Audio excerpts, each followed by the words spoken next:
Hi guys and welcome back to Axel's Pixels. I thought maybe I should start a new series because the moon and the space sort of series before wasn't really getting that many views, so I decided to do some Famous 5 instead.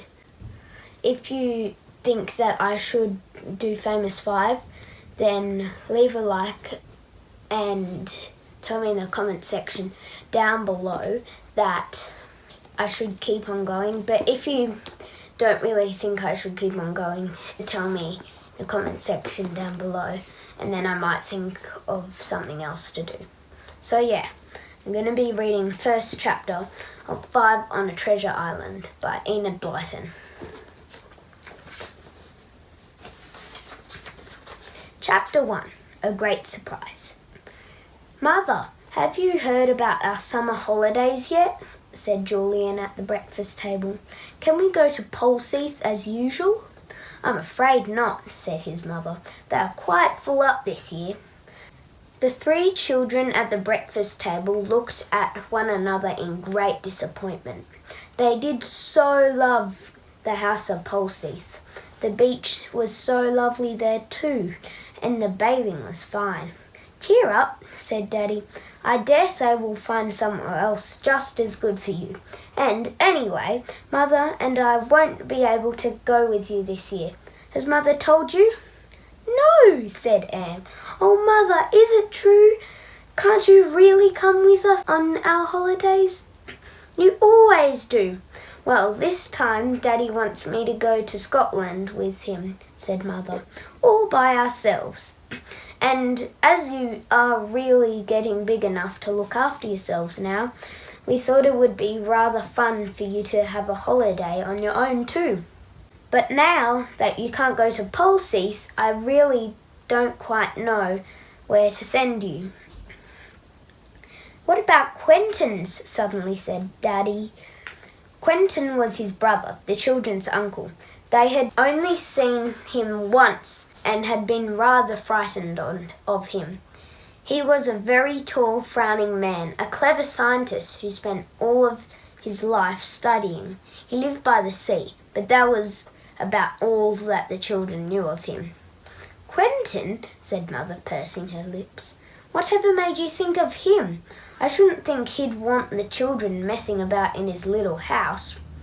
Well, said Daddy, I had to see Quentin's wife in town the other day about a business matter, and I don't think things are going too well for them. Fanny said she would be quite glad if she could hear 1 or 2 people to live with her for a while to bring a little money in. Their house is by the sea, you know. It might be just the thing for the children.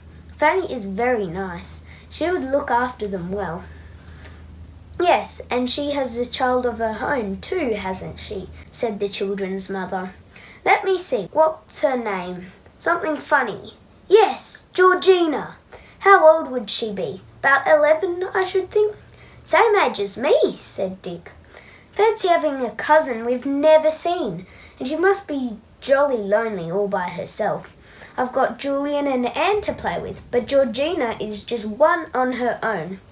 I should think she'd be glad to see us.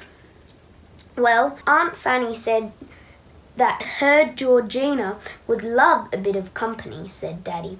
You know, I really think that would solve our difficulty if we telephoned to Fanny and arranged for the children to go there. It would help Fanny, I'm sure, and Georgina would love to have someone to play with in the holidays, and we should know that our 3 are safe. The children began to feel excited. It would be fun to go to a place they had never been before and stay with an unknown cousin.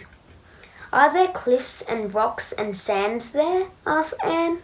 Is it a nice place? I don't remember it very well, said Daddy, but I feel sure it's an exciting kind of place. Anyway, you'll love it. It's called Kirin Bay. Your Aunt Fanny has lived there all her life and wouldn't leave it for anything. Oh, Daddy, do telephone Aunt Fanny to ask her if we can go there, cried Dick. I just feel as if it's the right place somehow. It sounds sort of adventurous.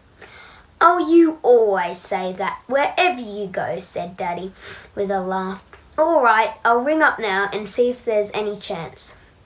They had all finished breakfast and they had got up to wait for Daddy to telephone. He went out into the hall and they heard him dialing.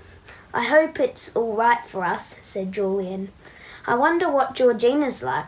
Funny name, isn't it? More like a boy's than a girl's. So she's 11, a year younger than I am. Same age as you, Dick, and a year older than you, Anne. She ought to fit in with us, all right. The four of us ought to have a fine time together." Daddy came back in about 10 minutes' time, and the children knew at once that he had fixed up everything. He smiled round at them. "Well, that's settled," he said. "Your Aunt Fanny is delighted about it. She says it will be awfully good for Georgina to have company, because she's such a lonely little girl, always going off by herself, and she will love looking after you all. Only you'll have to be careful not to disturb your Uncle Quentin. He's working very hard, and he isn't very good-tempered when he is disturbed." "We'll be as quiet as mice in the house." Gosh, that's a tongue twister, said Dick. "Honestly, we will. Oh, goody, goody. When are we going, Daddy?" "Next week, if Mother can manage it," said Daddy. Mother nodded her head. "Yes," she said. "There's nothing much to get ready for them. Just bathing suits and jerseys and jeans. They all wear the same." "How lovely it will be to wear jeans again," said Anne, dancing around. "I'm tired of wearing school tunics. I want to wear shorts or a bathing suit and go out bathing and climbing with the boys."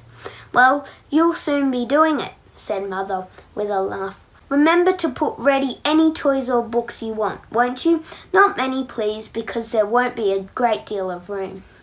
"Anne wanted to take all her 15 dolls with her last year," said Dick. "Do you remember, Anne? Weren't you funny?" "No, I wasn't," said Anne, going red. "I love my dolls, and I just couldn't choose which to take. So I thought I'd take them all. There's nothing funny about that. And do you remember the year before Anne wanted to take the rocking horse?" said Dick with a giggle. Mother chimed in. "You know, I remember a little boy called Dick who put aside 1 teddy bear, 3 toy dogs, 2 toy cats, and his old monkey to take down to Polsith one year," she said. Then it was Dick's turn to go red. He changed the subject at once. "Daddy, are we going by train or car?" he asked. "By car," said Daddy. "We can pile everything into the boot." "Well, what about Tuesday?" "That would suit me well," said Mother. "Then we could take the children down, come back and do our own packing at leisure and start off for Scotland on Friday." "Yes, we'll arrange for Tuesday." So Tuesday it was. The children counted the days eagerly, and Anne marked one off the calendar each night. The week seemed a very long time in going, but at last Tuesday did come. Dick and Julian, who shared a room, woke up at about the same moment and stared out of the nearby window. "It's a lovely day, hurrah!" leaping out of bed. "I don't know why, but it always seems very important that it should be sunny on the very first day of the holiday. Let's wake Anne." Anne slept in the next room. Julian ran in and shook her. "Wake up! It's Tuesday and the sun's shining." Anne woke with a jump and stared at Julian joyfully. "It's come at last," she said. "I never thought it would. Oh, isn't it exciting feeling to go away for a holiday?" They started soon after breakfast. Their car was a big one, so it held them all very comfortably. Mother sat in front with Daddy, and the 3 children sat behind, their feet on 2 suitcases in the old luggage place at the back of the car where all kinds of odds and ends and 1 small trunk. Mother really thought they had remembered everything. Along the crowded London roads they went, slowly at first, and then, as they left the town behind, more quickly. Soon they were right into the open country, and the car sped along fast. The children sang songs to themselves as they always did when they were happy.